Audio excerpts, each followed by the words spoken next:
Mark Schwarzer believes N'Golo Kante action nature on the pitch has caught up with him but has backed the Frenchman to bounce back for Chelsea this season. The 29-year-old was limited to just 28 appearances for the Blues last season, with minor injuries keeping him sidelined after featuring in 53 matches during the previous campaign. Sportsmail revealed last week that Chelsea had rejected a swap deal with Inter Milan involving Christian Eriksen and Marcelo Brozovic for Kante. And should the French star stay at Stamford Bridge, former Blues goalkeeper Schwarzer remains adamant he can step his performance up again for the club, having previously pushed his body too far.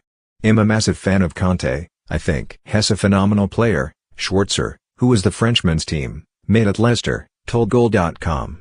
His rise to stardom has been well documented, and having been with him for that one season at Leicester, it was a joy to be there, watching and playing with him. "I think it's all just caught up with him physically because he's a player that's very mobile. Does a lot of work all over the pitch, it's taken its toll. Has played a lot of the time with little niggling injuries and has played through the pain barrier, and I think last season it caught up with him a lot. He struggled to get any real consistency in terms of game time because of his injuries.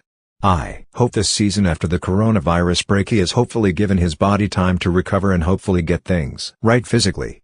If he can do that, he'll be a massive asset for Chelsea. I hope they keep hold of him. If Frank Lampard gets his wish, the club will be retaining the services of the World Cup and two-time Premier League winner.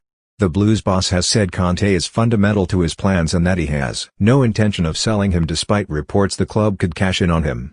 I think pretty much every club in the world would want N'Golo Kante, Lampard told BBC Radio 5 Live earlier this week. I have seen those reports as well. He is an incredible player and person, and I certainly don't want to lose him. He's fundamental in terms of what I'm trying to do. We can obviously talk about the attacking players we have, but someone like N'Golo and the work he does in midfield. It was a difficult year for him last year because of the injuries. He came into the season with an injury and it was a domino effect through the year. It was probably a culmination of 4 or 5 years of games, so I'm really excited to have him fit. He looks fresh, he's a big deal to me. Of course I want to keep N'Golo.